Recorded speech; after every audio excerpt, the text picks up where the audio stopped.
On February 2nd, 2019, Jose Aldo and Renato Moicano fought in the co-main event of UFC Fortaleza on ESPN Plus. This was the show that was headlined by Marlon Moraes and Rafael Sansao.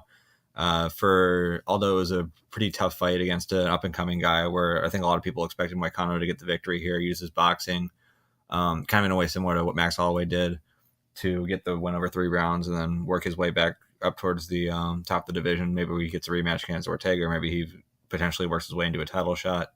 Whereas Aldo, who's talking about retiring at the end of the year, in theory would lose this fight and then maybe gets a couple wins later on, but just kind of goes off into the sunset. Aldo wasn't having any of that. Now, after the last fight with Jeremy Stephens, he won with a lead left hook to the body. He's thrown it for a lot of his career, but he obviously hasn't had the major success that he had with Stephens up until recently. So going into this fight, I think anyone who fights him from now on is going to have to be concerned about that. Obviously, Moicano was. We're used to seeing his leg kicks, but in the past that hasn't really been coming up as much as it used to. Why that is, it's hard to tell. Part of it could be that the guys he's fighting are doing a better job of checking, so he's kind of worried about that. You'd imagine he throws it a lot in the gym too. And the thing with leg kicks, when you're throwing it as hard as he does, if you hit the wrong spot, whether you hit the knee or whether you get it checked, you can do some serious damage to your feet. You can do serious damage to your even to your shin if it gets checked, but especially to the toes, the feet.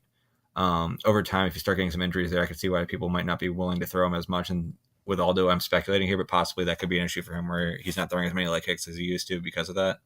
But he did throw the leg kick a little bit in this fight, so I'm going to go through the highlights that were shown on the ESPN channel. This is one of the leg kicks he did throw. And he only threw a couple, I think, in the first round, this being one of them that landed well. But Moicano did a good job lifting his leg up to counter it. Now, this here is the finishing sequence. Before that, and what they don't show is that he throws a jab to the body to get Moicano concerned about that lead hand going to the body. And here, in an exchange, he throws the left hook instead of going to the body like he did earlier against Stephens. He goes up to the top, and this is what rocks Moicano and starts the whole process for him to get the finish. So now Moicano is kind of rocked. He's covering up. Now he's going to look for that hook again. This time he does go to the body because he's looking high. Looks like he kind of grazes him. Oh boy, that's not what I wanted. Let's get back to... Okay. So to the body. Back up to the head with that lead hook. So this lead hook has been just working wonders for him lately, both with the Stephens fight and this fight. So lead hook to the body right after. So lead hook to the head, gets his hand up, lead hook to the body, lead hook back to the head, and now Moicano is just in huge trouble. Now throws the overhand right. Got that lead hook again coming. Partially blocked. Now they're starting to get blocked, but at this point, he can tell that Moicano is hurting. And at this point, I don't know if all his hands ever go up from this point to the end of the fight. He's just swarming on him. He's chasing after him. He's swinging with hooks from both sides. Even threw an uppercut in there. But from this point, he sees that Moicano's hurt.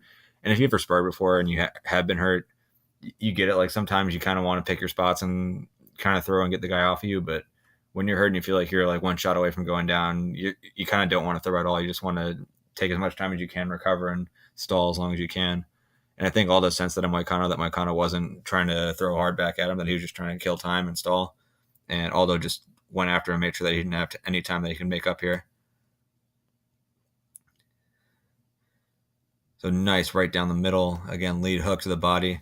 That lead hook just going up and down over and over is so difficult to deal with, especially when you're hurt. Because once that hand drops and you're already hurt to the head, it is big problems. So again to the body, again to the body. Throws the right hand over the top, lunging forward with that left again. If you're Moicano, he kind of doesn't know where this is going, whether he's going to go up with it or low. He goes high, partially blocked, but still catches him on the temple. Another right hand, another left hand. Now his hand's down, and Aldo's going to keep it here and actually use that to get a knee. Big knee here. Throws the uppercut. Now, again, he's been throwing a lot of looping shots that have been coming to the outside, so if you start blocking to the outside, that kind of leaves some space up the middle. Aldo's going to take advantage of that. Goes right up the middle. Rocks Moicano. Throws another overhand right. And at this point, the ref's seen enough. And he stops the fight. So huge win for Aldo.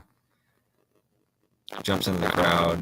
Kind of ironic after Nevada just got announcing hard penalties for jumping into the crowd that Aldo felt free to jump in. Now, obviously, this was much different context. He wasn't going in there to fight anyone. He was just going there to celebrate. Security still wasn't happy to have him jump into the crowd. but I don't see any fines coming for him, and nor should there be. But all in all, nice to see Jose Aldo get another win, or Jose Aldo get a win after having the issues that he had with Max Holloway. He came back with a win against Stevens, but now he's got a win against a top 5 guy. If he's sticking to his words and he's saying he's not going to return, or he's not going to fight past 2019, he wants to fight on May in Brazil and then fight one more time in Brazil, and that'll be it. It doesn't make any sense to push him into a title fight. So even though he's ranked number 2 right now, you're not going to try to push him up anyway. And I mean, granted, if Holloway is the champion, you're not going to push him into Holloway regardless. But if Holloway moves up in weight, you still probably don't want to put Aldo in a title shot. There's talk of him fighting against Volkanovski. That fight makes some sense. Volkanovski called for it. The concern you have now with Aldo is if you have a guy who's pretty much on his way out, you don't really want him knocking off your top contenders. With Volkanovski, he has a win over Mendez. Whenever Aldo would be huge for him, and you could probably use that to put him into a title shot after that. So I could see the upside there. If he loses, I mean, I guess Volkanovski, he's still in a position where even if he loses to Aldo, he's probably a few more wins getting back away from getting back into the title picture. You probably don't want to put him up against a guy like Zabit Magomedsharipov. I don't think he's quite yet ready for that. Although, again, if Zabit gets that one, it's good for him. But right now, I think Zabit's someone you want to build slowly. When you watch him, he looks like he's great everywhere, but he does leave some openings on the feed, and a guy like Aldo potentially could catch him. So probably wouldn't want to make that matchup quite yet. The Brian Ortega matchup, I think he actually would beat Ortega pretty easily. Ortega is going to have trouble taking him down, submitting him. Aldo's obviously got great takedown defense and a high-level black belt. And then on the feet, I think Aldo should have the advantage there. Now, granted, Ortega is still very tough on the feet. He still finds a way to land, even if his technique doesn't look the crispest. I was surprised at how much he was able to land on Max Holloway, but I still feel like that's a matchup that favors Aldo. So you don't really want to put Ortega on a 2-fight skid. I think it would make more sense to give him a more winnable fight for his next fight and see if he can work his way back up to the top, especially if Holloway does look to move to 155 anytime soon.